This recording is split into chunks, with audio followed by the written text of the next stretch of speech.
Hello everyone, welcome to HP competitive exam. आशा करता हूँ आप सभी अच्छे होंगे और स्वस्थ होंगे। GK booster for HP SSC करके हमने जीके की सीरीज चलाई हुई है, जिसका हमारा जो आज का लेक्चर है वो 17वां लेक्चर है।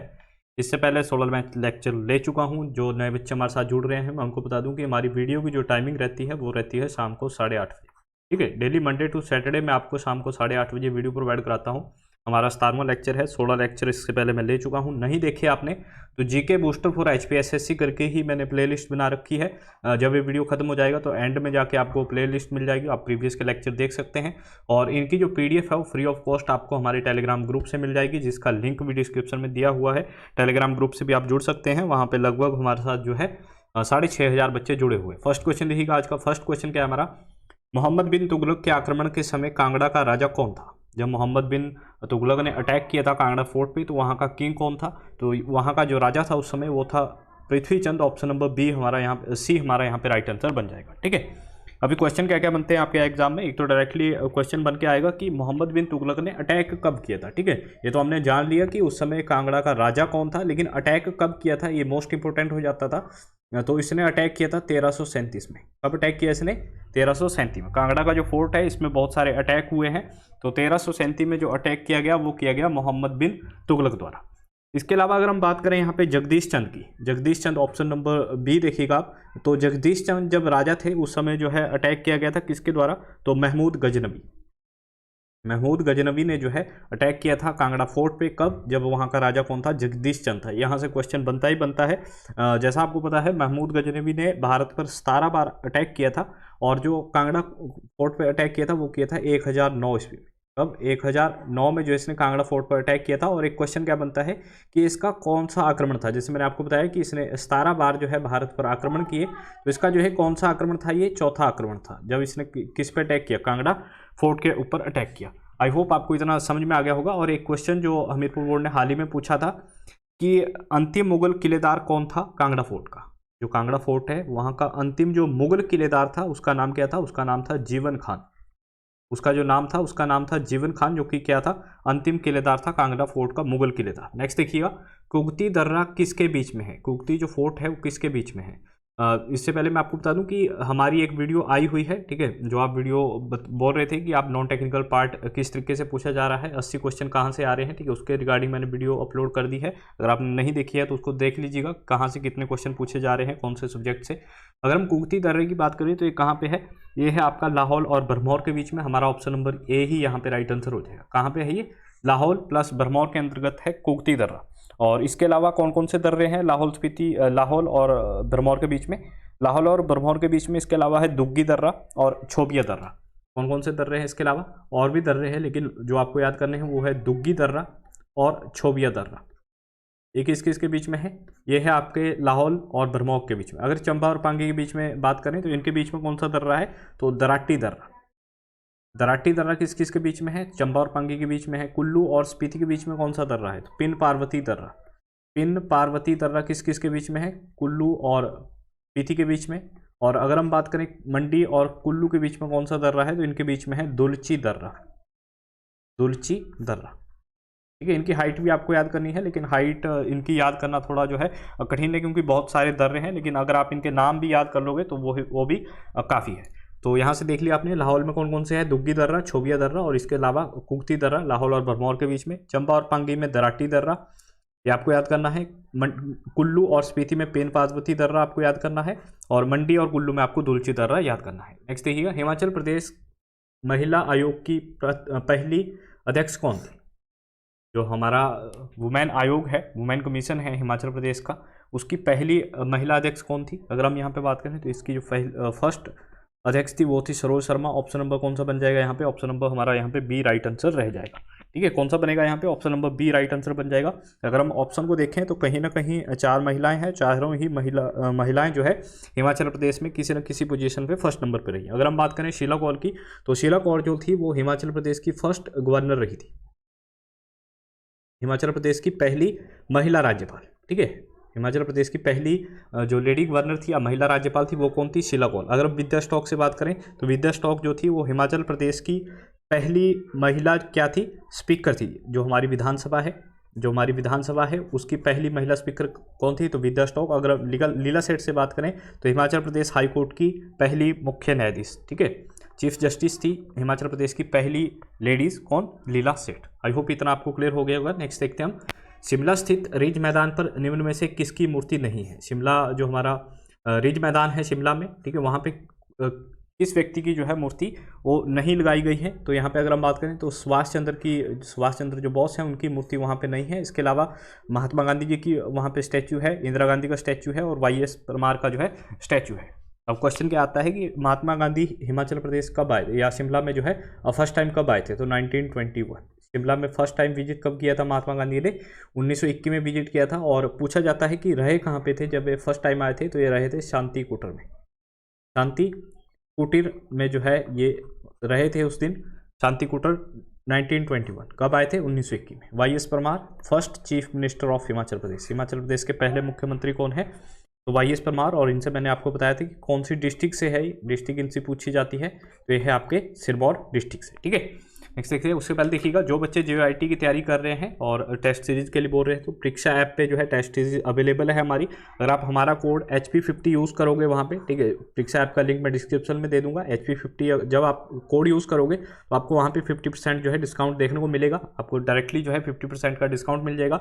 आई होप आपकी तैयारी जो है वो बिल्कुल अच्छे से चल रही होगी, ठीक है। आपका जो रीडिंग फेस है वो कंप्लीट हो चुका होगा, आप रिवीजन पे पहुँच चुके होंगे, ज़्यादा से ज़्यादा मॉक अटैम्प्ट कर रहे होंगे इस टाइम, तो इसके मॉक हमारे परीक्षा ऐप पे अवेलेबल है। इसके अलावा करंट अफेयर, ठीक है, अन्य जितना भी स्टडी मटेरियल है वो भी आपको वहाँ पे फ्री ऑफ कॉस्ट मिल जाएगा। लेकिन जो टेस्ट सीरीज है इन पे आपको 50% का अगर डिस्काउंट चाहिए तो आप हमारा जो कोड है HP50 इसे यूज़ कर सकते हैं। और परीक्षा ऐप का जो लिंक है वो जो है इसका जो लिंक है वो मैं डिस्क्रिप्शन में दे दिया है, आप इसे डाउनलोड कर सकते हैं।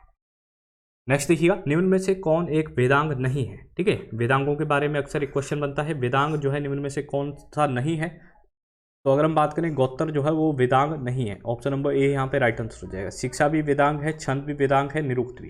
टोटल वेदांग कितने हैं हमारे, 6। कितने वेदांग हैं हमारे, 6 हैं, जिसमें कौन कौन सा है, शिक्षा, आपका छंद हो गया, निरुक्त हो गया। इसके अलावा आपको याद करना है कल्प, कल्प भी एक वेदांग है, व्याकरण, और जो छठा है वो है ज्योतिष। छठा कौन सा है, ज्योतिष। ये क्या है, 6 वेदांग है हमारे, शिक्षा, छंद, निरुक्त, कल्प, व्याकरण और ज्योतिष। जो हमारे वेद है, वेदों की संख्या है 4। वेदों को जो है अच्छे से समझने के लिए वेदांगों की रचना की गई है, ठीक है। वेदांगों की रचना क्यों की गई है, जो हमारे वेद है कौन कौन से, ऋग्वेद, सामवेद, अथर्ववेद, यजुर्वेद, 4 हमारे वेद है, उनको अच्छे से समझने के लिए, ठीक है, 6 वेदांगों की रचना की गई है, शिक्षा, छंद, निरुक्त, कल्प, व्याकरण और ज्योतिष। और इसके अलावा पूछा जाता है कि हमारे उपनिषद कितने हैं, उपनिषद कितने हैं, तो उपनिषदों की संख्या है 108। और अगर हम बात करें यहाँ पे कि हमारे पुराण कितने हैं, तो पुराणों की संख्या है 18, ठीक है। और वेदांग 6। याद आया आपको, 4 हमारे क्या है, 4 वेद है, 6 वेदांग है, 18 हमारे पुराण है और 108 हमारे क्या है, उपनिषद है। ये आपको याद करना है। नेक्स्ट देखिएगा, आर्यों का समाज निम्न में से कैसा था। आर्यों का जो समाज था वो कौन सा था, ठीक है। यहाँ पे अगर हम बात करें तो पितृ प्रधान था, पिता को जो है महत्व दिया जाता था। ऑप्शन नंबर बी हमारा यहाँ पे राइट आंसर हो जाएगा, पितृ प्रधान, ठीक है। सबसे छोटी जो यूनिट होती थी परिवार की वो होती थी कुल या परिवार उसको हम बोलते थे, उसका जो हेड होता था वो कौन होता था, पिता होता था। आर्यकाल से बहुत सारे क्वेश्चन पूछे जाते हैं, ठीक है, जो ऋग्वेदिक के हैं। बाल विवाह क्या यहाँ पे प्रचलित था, तो नहीं, बाल विवाह और जो पर्दा प्रथा थी वो प्रचलित नहीं थी। और मुख्य व्यवसाय इनका पूछा जाता है, तो मुख्य जो व्यवसाय था आर्यों का वो था पशुपालन। इनका जो मुख्य व्यवसाय था वो क्या था, वो था पशुपालन। और अगर हम बात करें पशुपालन, कृषि, ठीक है। और इनका प्रिय देवता अक्सर पूछा जाता है, तो इंद्र। आर्यों का जो प्रिय देवता था वो इंद्र था। जो भी नए एस्पिरेंट होंगे उनको लग रहा होगा कि ये नॉन रिलेवेंट है, लेकिन अगर आप प्रीवियस पेपर को उठाओगे हमीरपुर बोर्ड के, तो ये क्वेश्चन जो है प्रीवियस पेपरों में पूछे गए हैं, ठीक है। तो मैं सिर्फ वही क्वेश्चन कराता हूँ आपको जो रिलेवेंट हो आपके एग्जाम में और प्रीवियस में पूछे गए हो। लोधी वंश का संस्थापक कौन था, जो लोधी डायनेस्टी थी उसका जो फाउंडर था वो कौन था, इसका नाम था Bahlol Lodi. Option number A ही हमारा यहाँ पे राइट आंसर बन जाएगा। बहलोल लोधी ने जो है लोधी वंश की स्थापना की थी। इसके बाद कौन आया था, इसके बाद आया था निजाम खां या सिकंदर लोधी, ठीक है। सिकंदर लोधी का ही नाम क्या था, निजाम खां। निजाम खान किसका नाम था, सिकंदर लोधी का था। सिकंदर लोधी से बहुत सारे क्वेश्चन बनते हैं, बहलोल लोधी से सिर्फ एक ही क्वेश्चन आएगा आपको कि इसका फाउंडर कौन था, तो लोधी वंश का तो बहलोल लोधी था। लेकिन सिकंदर से क्या क्या क्वेश्चन आते हैं इसमें, एक तो जो है आगरा सिटी, जो आगरा शहर है उसकी स्थापना की गई। आगरा शहर की स्थापना किसने की? तो आपकी सिकंदर लोदी ने की। और इसने जो भूमि है हमारी, ठीक है, जो हमारी लैंड है, जैसे अभी हम मापते हैं किसमें, बिस्वा में मापते हैं, बीघे में मापते हैं, उस समय इसने अपना एक स्केल जो है डिस्कवर किया था, अपना स्केल एक पैमाना जो है चलाया था, जिसको हम बोलते थे गजे सिकंदरी। उस पैमाने को क्या नाम दिया गया था? गजे सिकंदरी उस पैमाने को नाम दिया गया था। ये सिकंदर लोदी द्वारा ही बनाया गया था। और जो हमारा नगरकोट का ज्वालामुखी मंदिर है, ठीक है, नगरकोट में ज्वालामुखी मंदिर है, उसकी मूर्तियों को इसने तोड़ दिया था, उस मंदिर को तोड़ दिया था, उसकी मूर्तियों को तोड़ दिया था। और जो मूर्तियों के जो खंडित टुकड़े थे, ठीक है, विखंडन के बाद जो उसके टुकड़े थे वो किस में बांट दिए थे? कसाईयों में बांट दिए थे मांस तोलने के लिए। इसके बाद इसका पुत्र आया जो कि इब्राहिम लोदी था और अंतिम शासक था। इब्राहिम लोदी क्या था? ये अंतिम शासक था किसका? लोदी डायनेस्टी का। और इसका जो है पानीपत का जो फर्स्ट युद्ध हुआ था उसमें इसकी मृत्यु हो गई थी। इससे क्वेश्चन बनता है कि लोदी वंश का कौन सा शासक था, ठीक है, जो हिंदू त्यौहार मनाता था? हिंदू त्यौहार कौन सा? होली। होली का जो हमारा त्यौहार है उसको मनाया जाता था किसके द्वारा? इब्राहिम लोदी द्वारा। नेक्स्ट देखिए, 49वीं समांतर रेखा किसके बीच में है? ठीक है, 49th जो पैरेलल लाइन है वो किस किस के बीच में है? तो ये है कनाडा और यूएसए के बीच में। ऑप्शन नंबर कौन सा बनेगा यहाँ पे? ऑप्शन नंबर डी हमारा यहाँ पे राइट आंसर बन जाएगा। 49th पैरेलल लाइन जो है कनाडा और यूएसए के बीच में है। अगर हम बात करें भारत और चीन के बीच में कौन सी लाइन है? भारत और चीन के बीच में है मैकमोहन रेखा। प्रीवियस पेपर है, पूछा गया है, इंपॉर्टेंट है। भारत और पाकिस्तान में कौन सी लाइन है? तो रेड क्लिफ लाइन। भारत और पाकिस्तान के बीच में रेड क्लिफ लाइन है। अगर हम बात करें जर्मन और पोलैंड, ये भी मोस्ट इंपोर्टेंट है, इनके बीच में है हिडनबर्ग लाइन। इनके बीच में कौन सी है? Hindenburg line. एक और मोस्ट इंपोर्टेंट है जो कि है आपकी पाकिस्तान प्लस अफगानिस्तान। पाकिस्तान प्लस अफगानिस्तान, इनके बीच में कौन सी है? इनके बीच है डूरंट लाइन। डूरंट रेखा किस किस के बीच में है? अफगानिस्तान और पाकिस्तान के बीच में। विश्व पर्यटन संगठन का मुख्यालय कहाँ पे है? इसको WTO भी लिख देते हैं, ठीक है। एक है वर्ल्ड ट्रेड ऑर्गेनाइजेशन, वो अलग है, ये है वर्ल्ड टूरिज्म ऑर्गेनाइजेशन, ठीक है। विश्व पर्यटन संगठन का जो मुख्यालय है वो है मैड्रिड में। ऑप्शन नंबर कौन सा बनेगा यहाँ पे? ऑप्शन नंबर डी हमारा यहाँ पे राइट आंसर बन जाएगा। ये है स्पेन में। कहाँ पे है? मैड्रिड स्पेन में है। जितने भी इंटरनेशनल हेडक्वार्टर्स है वहाँ से क्वेश्चन बनता ही बनता है। इसकी स्थापना की गई थी 1925 में। स्थापना कब की गई थी? 1985 में। द हेग में क्या है? यहाँ पे हमारा इंटरनेशनल कोर्ट, जो अंतर्राष्ट्रीय हमारा न्यायालय है वो कहाँ पे है? हेग में है। पेरिस से अगर हम बात करें, यहाँ पे मोस्ट इंपॉर्टेंट हेडक्वार्टर है आपका यूनेस्को का। यूनेस्को का हेडक्वार्टर कहाँ पे है? ये आपका पेरिस में है। यूनेस्को एस्टेब्लिश हुआ था कब? 1946 में। 1946 में। और अगर हम बात करें जेनेवा, जेनेवा में बहुत सारे हेडक्वार्टर है आपके। अगर आपका WTO की अगर हम बात करें, वर्ल्ड ट्रेड ऑर्गेनाइजेशन, उसका हेडक्वार्टर भी कहाँ पे है? जेनेवा में है। और जो हमारा वर्ल्ड हेल्थ ऑर्गेनाइजेशन है, WHO इसको हम बोलते हैं, वर्ल्ड हेल्थ ऑर्गेनाइजेशन, इसका हेडक्वार्टर भी कहाँ पे है? जेनेवा, जो कि कहाँ पे है? स्विट्जरलैंड में। विश्व कैंसर दिवस कब मनाया जाता है? वर्ल्ड कैंसर डे कब मनाया जाता है? ये हर साल मनाया जाता है 4 फरवरी को। ऑप्शन नंबर ए हमारा यहाँ पे राइट आंसर बन जाएगा। अगर हम यहाँ पे बात करें 21 फरवरी को मनाया जाता है मातृभाषा दिवस। मातृभाषा दिवस मनाया जाता है 21 फरवरी को। और 28 फरवरी को मनाया जाता है क्या? विज्ञान दिवस। विज्ञान दिवस कब मनाया जाता है? 28 फरवरी को। 3 मार्च को मोस्ट इंपॉर्टेंट है, मैं बहुत बार आपको करा चुका हूँ, वाइल्ड लाइफ डे। जो हमारा वाइल्ड लाइफ डे है वो कब मनाया जाता है? 3 मार्च को। इसके अलावा आज है 24 मार्च। 24 मार्च को मनाया जाता है, कल हमने डिस्कस किया था TB के बारे में, ट्यूबरक्लोसिस, क्षय रोग, हिंदी में क्या बोलते हैं इसको? क्षय रोग। तो क्षय रोग दिवस कब मनाया जाता है? 24 मार्च को। 24 मार्च को, ठीक है। साइंस में हमने इस क्वेश्चन को डिस्कस किया था। कमेंट करके बताइएगा कि कौन सी बीमारी है, ठीक है। जो TB है किससे फैलता है? वायरस से, बैक्टीरिया से, या प्रोटोजोआ से। नेक्स्ट देखते हैं हम, निम्न में से किसका प्रयोग ल्यूकेमिया के उपचार में किया जाता है? जो ल्यूकेमिया है उसके प्रचार में किसका यूज़ किया जाता है? इसका यूज़ किया जाता है फॉस्फोरस 32 का। ऑप्शन नंबर कौन सा बन जाएगा यहाँ पे? ऑप्शन नंबर ए हमारा यहाँ पे राइट आंसर बन जाएगा। मुझे कमेंट करके बताइएगा यूरेनियम 235 का यूज़ किस में किया जाता है? हमने प्रीवियस लेक्चर में क्वेश्चन जो है डिस्कस किया था, यूरेनियम 235 का किस में यूज़ किया जाता है। अभी हम क्वेश्चन पे अगर हम आएँ तो ल्यूकेमिया के उपचार में किया जाता है फॉस्फोरस 32 का यूज़। अगर हम यहाँ पे बात करें आयरन 59, आयरन 59 का जो यूज़ है उसमें इसका यूज़ किया जाता है अनेमिया, अनेमिया यानी अरक्तता का जो पता है उसका लगाने के लिए, अनेमिया का पता लगाने के लिए यूज़ किया जाता है आयरन 59 का। अगर हम आर्सेनिक की बात करें, आर्सेनिक 74, तो जो ट्यूमर होता है, ट्यूमर का पता लगाने के लिए किसका यूज़ किया जाता है? ट्यूमर का पता लगाने के लिए किया जाता है आर्सेनिक 74 का यूज़। और कोबाल्ट 60 मोस्ट इंपॉर्टेंट है, कोबाल्ट 60 इसका जो यूज़ है वो किसके लिए किया जाता है? ब्लड कैंसर को कंट्रोल करने के लिए।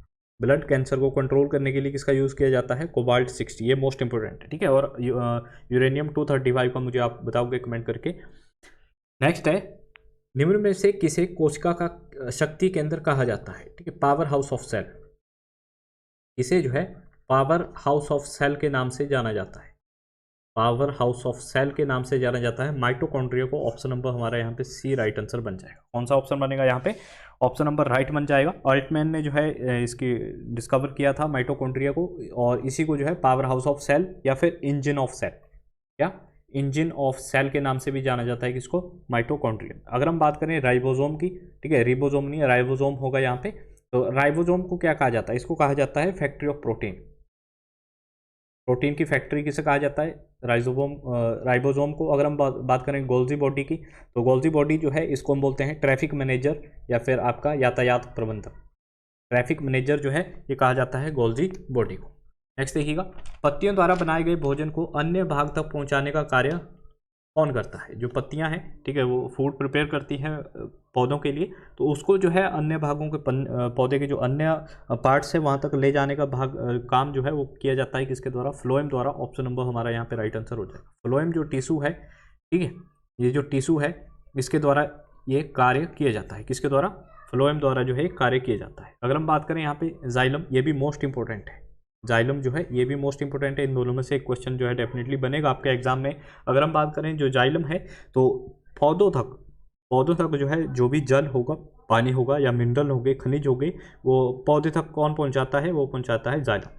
और इसको वुड या कास्ट के नाम से भी जाना जाता है। और इसकी जो है एक रिंग्स बनती है, जब भी हम पेड़ काटते हैं तो आपने देखा होगा इस तरीके की रिंग्स जो है पेड़ में बनी होती है, ठीक है। एक किसकी बनी होती है, जाइलम की बनी होती है। इन्हीं रिंग्स की जो है गणना करके, ठीक है, पौधे की जो आयु है वो बताई जाती है।